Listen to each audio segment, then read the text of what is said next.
Welcome back to News 3 Today at 11. Next week, the Savannah Music Festival kicks off with not only an extensive range of concerts, but also its commitment to students.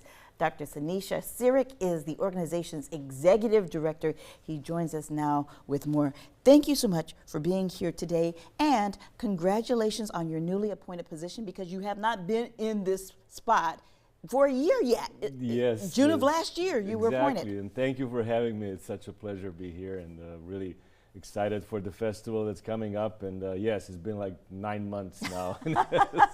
but you hit the ground running because you had to. You have an ambitious schedule ahead. Yes, it's 51 concerts over 12 days, and it's quite a big of a puzzle that my team and I put together, and I would not be able to do this by myself, so I'm surrounded with some of the greatest professionals in the industry, and we're so much excited about this coming festival, because it's, in my opinion, it's going to be one of the best we ever had. So. Yes, I had a chance to look at the schedule. So you called this the steward of one of the South's premier cultural organizations.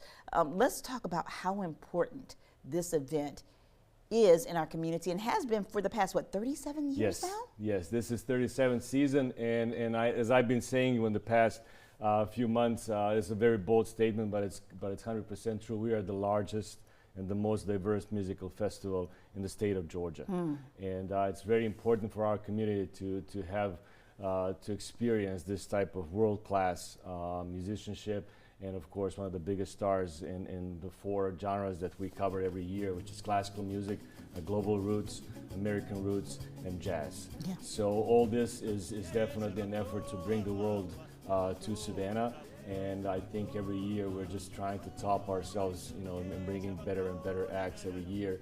And of course we have our education programs that are an integral part of what we are and who we are as a nonprofit based in community and around the community. So we're really excited about this. And music is one of the reasons that you came to Savannah 15 years ago. You call it Music City. Yes, yes. I mean, Savannah Philharmonic was the reason I came to Savannah. Yeah. I was concertmaster. I still hold the title of emeritus concertmaster, but I joined the Philharmonic in 2010, and then about 6 years later, I actually decided to move my family from Atlanta over to Savannah, and it was one of the best moves, if not the best move of my career, as you can tell. I'm so excited that I got the opportunity to work with the festival now, and after I was working at the Savannah Classical Academy for 5 years, and then as a GM of the Philharmonic for almost 5 years.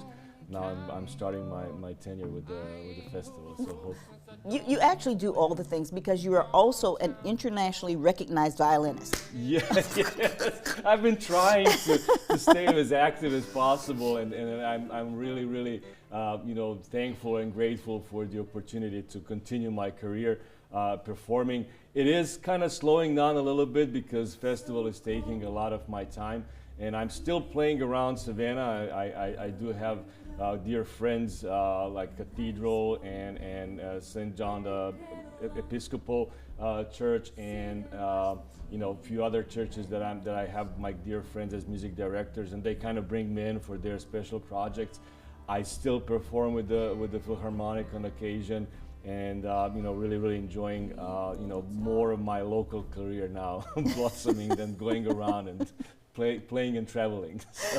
So we're talking about 12 days of non-stop music that begins on March 25th at Kehoe Iron Works and ends on April 5th at the Trustees Theater with a tribute to Miles Davis. What's in between? Oh my God, there's a lot in between. So we start actually with the piano recital, okay, which is of course our classical and chamber music series portion of the festival, and then we end with jazz.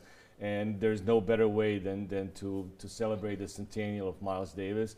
And then in between, we have shows that are from blues to Zydeco to Irish,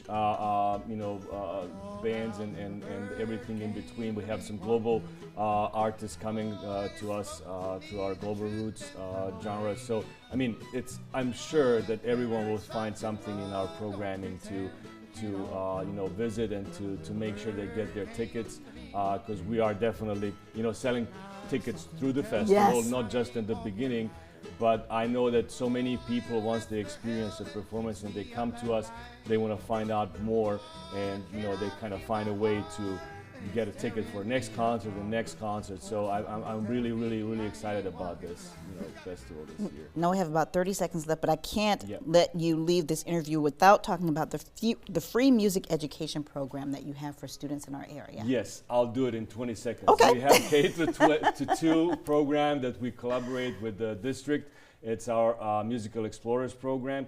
And we have Jazz Academy also as part of our education. But I would like to point out one very important thing, that we actually have a Explorer Pass for all students of district, the Chatham district, that can attend the concerts for free, and they can bring their parents to all general admission concerts. So students for free, bring their parents. They should buy a ticket, but we make sure that students have access to the program. I love that so much, Dr. Sirik. Thank you so much for joining us today, and maybe you'll get some sleep next year. Yes. Okay, you can find the link to the full schedule of events and see this interview again anytime on our website by visiting wsav.com/community corner. Stay with us. We'll be right back.